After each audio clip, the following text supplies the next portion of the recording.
All right, hi, I'm Rodney Freidank, Corporate Chef with Table 301 Restaurants. We are here in the Soby's Loft, and we are working on the Mill Village Master Series of culinary techniques to go along with the wonderful produce and products that come out off the farm and that we send into the community and help feed our community with. So we wanted to show you some techniques that can help you save some money. Maybe you can donate some of that extra money to Mill Village when you get a chance. In this case, we're doing a pork loin. We got the whole pork loin. You probably see it all the time in the big stores, the Costco, the Sam's, whatever, and it's a great price and you're thinking, man, I should buy that. And you keep thinking, what am I gonna do with it if I buy that big old thing? That's a huge piece of meat. Well, there's a lot of different things you can do with this piece of meat, and it's very economical and very delicious. So I wanted to take a second to show you some of the things you can do. And we'll do at least 3 different things just with this one pork loin, just to show you some ideas, okay? We're using our boning knife.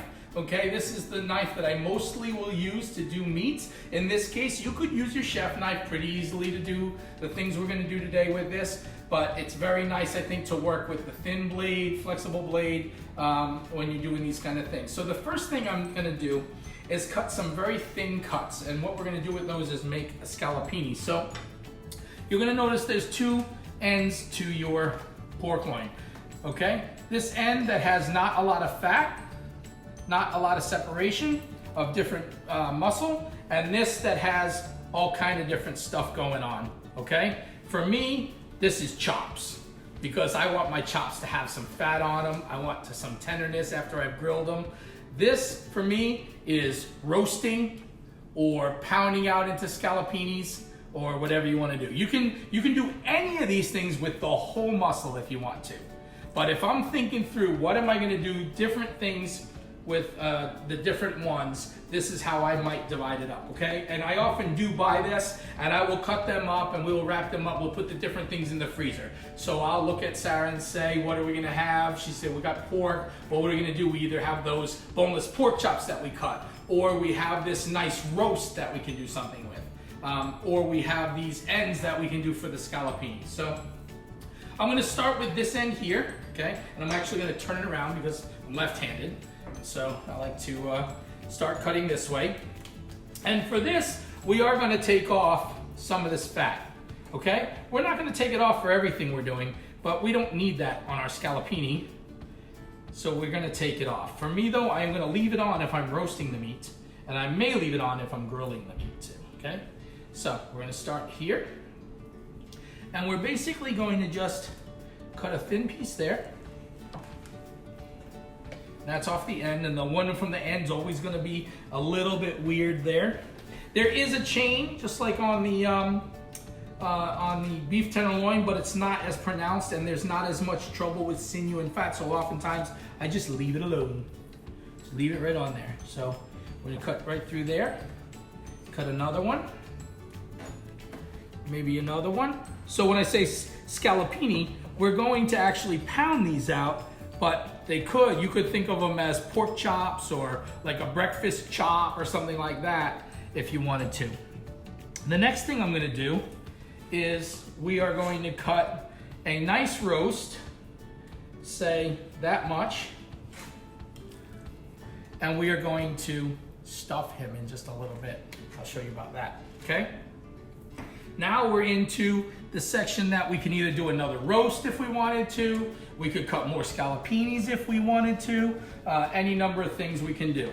I'm gonna come back to this side, and I'm gonna trim off this end, and now I'm gonna cut some chops. So, 1, 2, and I like some really nice thick chops, as you can see. But this is beautiful. This is like a ribeye. If it was beef, this would be a ribeye. How you have that spinalis muscle that goes around the outside, and it's very tender and very juicy.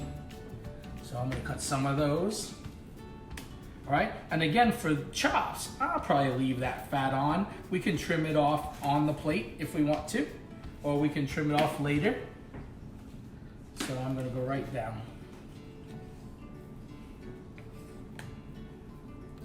And these are some beautiful chops.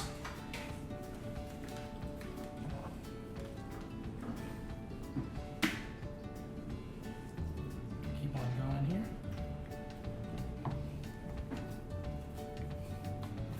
You just as easy call them steaks. In fact, I'm more likely to call them steaks. For me, chops have a bone.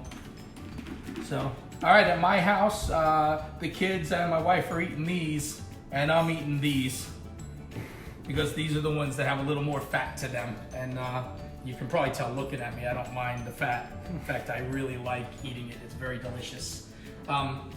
Okay, so this might be. In fact, we're gonna stuff this one. So these, very quickly, I'll just show you what we're gonna do. Okay, we'll fabricate these out real fast into scallopinis. Maybe we'll cut a couple of more, huh? A couple of more. Okay. All right, a couple of more. Okay. So they're kind of big. I'm gonna take my plastic wrap. Yes, we get the ginormous plastic wrap. Even at home, we use this big ginormous plastic wrap because we love having that. You get used to it when you're working in a professional kitchen. And all we're gonna do is move our knife out of the way, we're gonna cover it, and then we're gonna take our little tenderizer. We don't have to go crazy, this meat's already tender. What we're doing is pounding it until it's flat and thin. I don't need the rough edge or anything.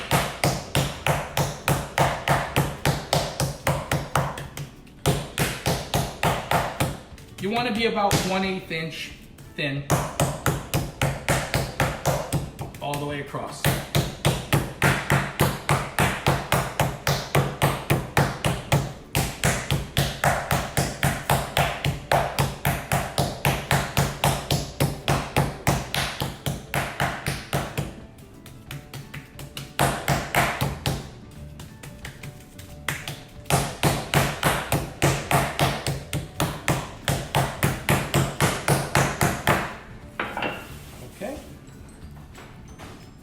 We'll just set those over there. This one I think can go a little thinner. It was big. If it's really getting too big, just simply cut it in half and keep on doing. Let's get this one in there too now. In fact, we'll even get this little guy in there. All right. Again, the only reason we're covering it with plastic, not really to protect the meat. We got to wash this either way, but just so we don't splatter.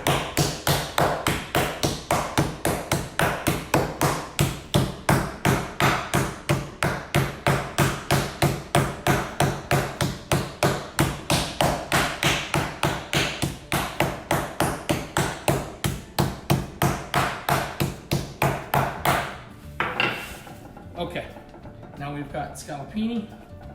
You could make this a lot of different ways, Wiener Schnitzel, all kind of different ways to do it. Okay, now back to this one. If I were gonna do this one as a roast, what I would do is I wouldn't take this fat off. I'll leave this fat on, but I would score it. So a nice gentle, where I'm just barely getting through it. And the fat, especially that nice thick piece of fat right there. And then I'm gonna come back through and go this way. We don't wanna go too much into the meat. We just wanna score the skin because that way the fat cooks out. This becomes really crisp. And then some folks will eat it, some folks will take it off and they won't eat it, but that's really nice, okay? If you really wanna go one step further, you can tie it, okay? So a quick showing you how to tie it. So I have some butcher's twine. I want to show you just a little quick trick for your butcher's twine. You might have just a little spool of it at home, no big deal, but it tends to get dirty if you're not careful. So what I like to do is I like to stick it in this bucket, and then I've just sort of poked a hole in the bucket, and then we put the twine coming out. And then pull our twine through there, and then put the lid on. That protects your twine from getting contaminated or dirty. All right, so when I'm starting to work with, trussing a piece of meat, first thing I wanna do is, I kind of ruined the end, so I'm just gonna do that real quick, is I wanna make a little knot. So I will fold it around to a loop, fold the loop around my fat finger, stick it through, and then pull it tight. And now I have a loop. I'm gonna estimate just how much I need. It's only string, we may waste a little, but you don't really want it to be too short. So I'm gonna cut it off, and now it's still sticking out, so I can do my next grab. Here's what you do, okay? And we're gonna do that even more so in a minute. So you're gonna just put it around, put it right underneath. And actually, the best really way to do it is upside down. So we're gonna do the same thing, we're gonna put it there. Then we're gonna put this through the loop. Through the loop. Okay? And then we pull it tight. Okay, now you have it. We're gonna twist it. Twist it. And then we're gonna bring it under and come through again. And then just kind of tighten it, and as you tighten it, you can see them coming together.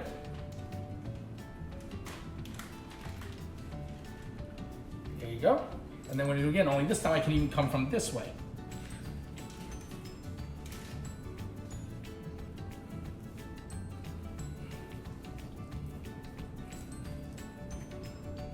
Okay. And then we might do it one more time.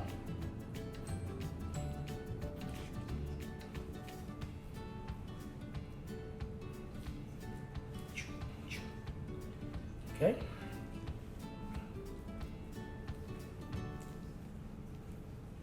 All right, and then once it's tight, if you want, you can even come right around, and then you can kind of truss it back this way as well. All I'm doing is sticking it under and pulling it tight, sticking it under, pulling it tight, sticking it under, pulling it tight. Okay, and you're probably saying, well, why in the world would we do all that? Well, it's very simple. If you truss it, if you tie it like this, it cooks more evenly. So you've made it the same thickness all the way through, okay? That's why we do it. And also, and if you're looking, so I just knotted it there, and then we don't leave our extra ends very long. There you go. Okay, so you can put herbs and whatnot on that, lots of salt, black pepper, put it in the oven, roast it.